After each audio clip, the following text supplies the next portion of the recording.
I always feel like I look way cuter like in the bathroom when I like am finalizing everything and I'm like, all right, I'm ready to film, looking good. And then I sit down in front of the camera and I'm like, oh honey, what were you thinking?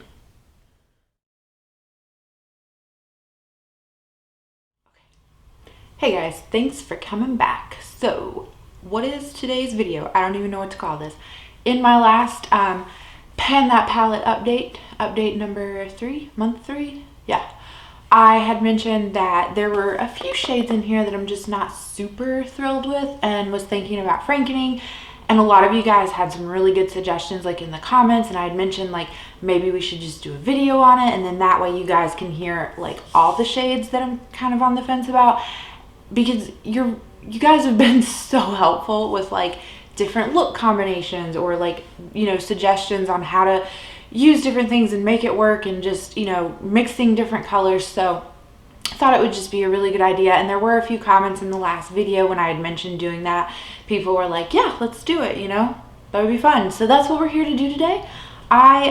So full disclaimer, it is April 11th right now, and I missed a few makeup days, which who of us has not missed a few makeup days trying to find our new normal here. But also I took a little bit of a break from this palette, not because I'm like unhappy with it or anything. It's just, it's very neutral, obviously, queen of neutrals here, but it's springtime and I really just wanted to play with like different colors and things like that. So I did take like a few days off from this palette. So even though it is April 11th, there's not like any changes to this from the last time you guys saw it. So it's no like spoilers or anything. Even though it has been like a few days. I think I filmed the update video on like the 31st. So I did wear this palette today. I have Orchid and Smoky Topaz in my crease, and then I have a ColourPop Super Shock Shadow and a glitter shade like as my lids. So, but anyway, let's just get into it. So the first shade, you guys, this is the shade that you've heard me complain about the most within this palette, is Blush. Blush is right here. I don't know, it's kind of cloudy here today, so I have to have like the ring light on. So in the viewfinder, it looks a bit like washed out, but it is just this very soft, light pink color. I don't even know if you can like really see that on my finger, but here it is swatched out on my hand, and it's such a soft light pink shade. And usually I really love these types of colors.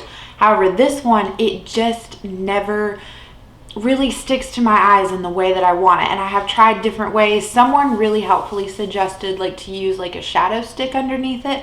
So I have like the e.l.f. shadow stick in rose gold, and that's what I was doing. And that's probably my most favorite way to wear it like on its own, but it's still not as impactful as I would like for it to be. So then I don't remember who, I'm really sorry, but someone in the last update video suggested mixing some of Blush with Mulberry here. And so that is that one. Mulberry is a matte, Blush is like a shimmer shade, but here's Mulberry. It's very dark. I honestly haven't used this shade, so I really don't know my feelings about it. It's like a wine colored shade. It's really pretty. I could see maybe mixing those two, like half and half, you know, just taking half of Blush and half of Mulberry and making a shadow. I think that might play around nicely.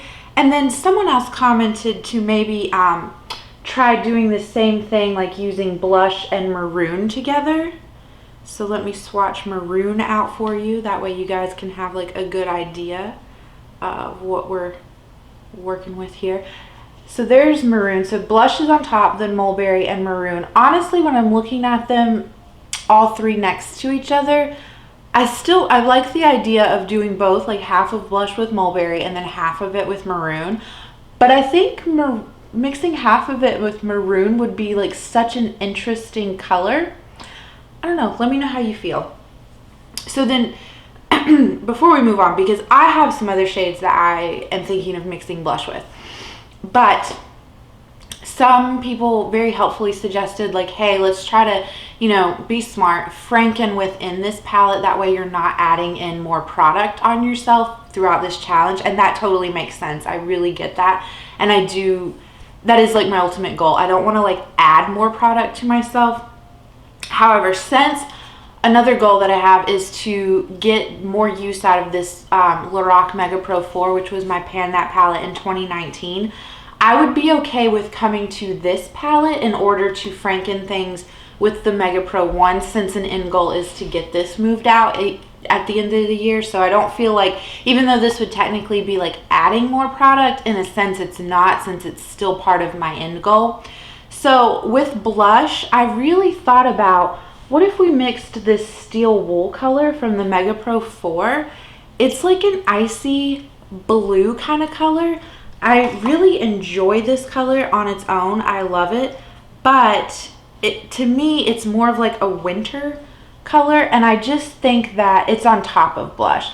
I just think that the two of them paired together would make more of like this interesting like white blue pink shade almost, and something that I could get like way more use out of instead of holding off until like the colder months to bust out steel wool.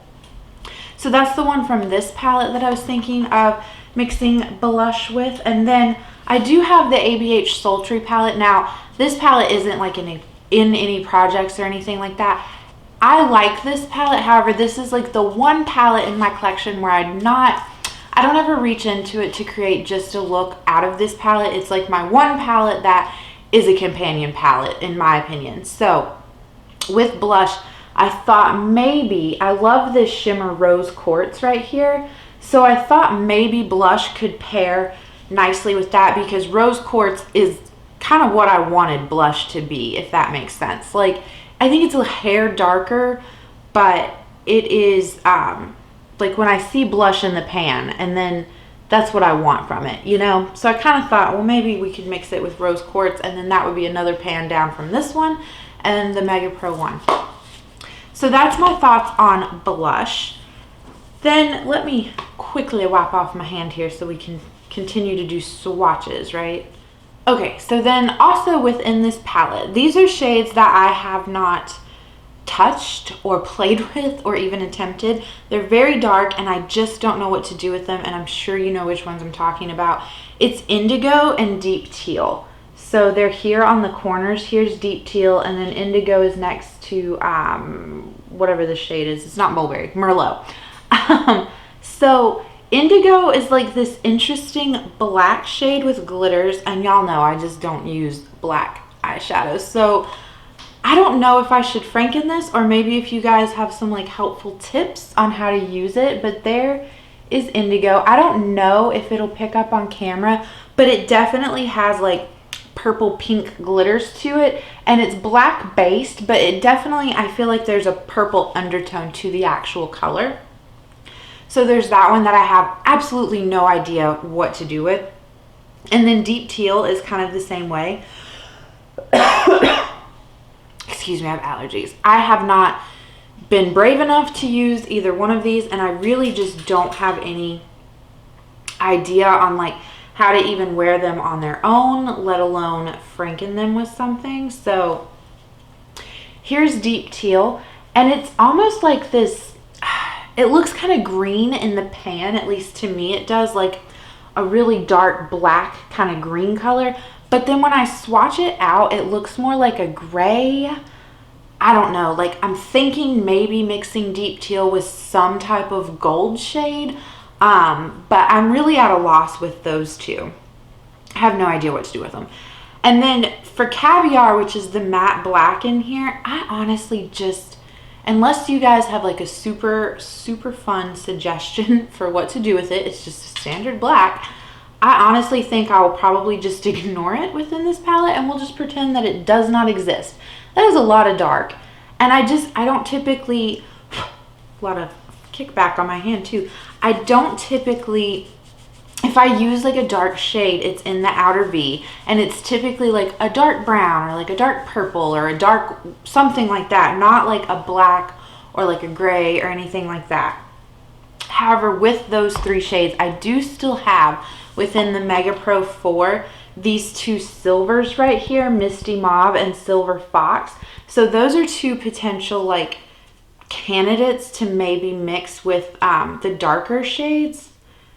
So, which honestly, I really love Misty Mauve on its own. And so I would be a little bit heartbroken in a sense to Franken that one, because then, you know, like I've lost that shade, if that makes sense. But if you guys have ideas to mix either of those with them, I'm down to hear it. So the top one is Misty Mauve, and then the bottom one is Silver Fox, which Silver Fox is really much lighter on your hand. And both of those, like in the pan, they just look like straight silvery kind of shades to me, like gray silver, not like in your face bam like silver, but that kind of gray silver, you know. But when you like swatch them out and see them in person, hopefully you can tell on camera, they almost have like a pink or purple undertone to them.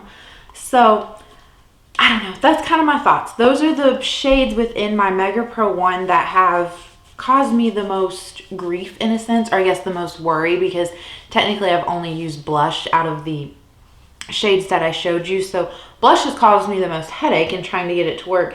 But then Deep Teal and Indigo, they just like scare me. So I'm really interested to see your guys' thoughts, or if you have like a different idea other than like what I said, then let me know. Just for reference point, here's what I have left in the Mega Pro 4 to work with.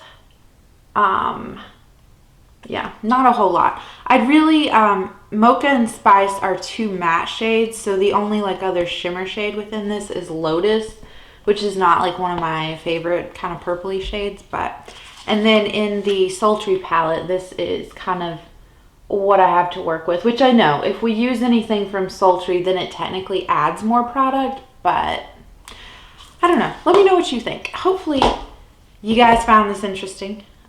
I did. I thought it was fun. I really am looking forward to reading like all of your comments and your suggestions and things like that. I think that it'll be really helpful in helping me to finish off this palette. So that is all I have for you today, and I hope that you guys are having a good day, a good night, a good whatever, and I will catch you in the next one. Bye.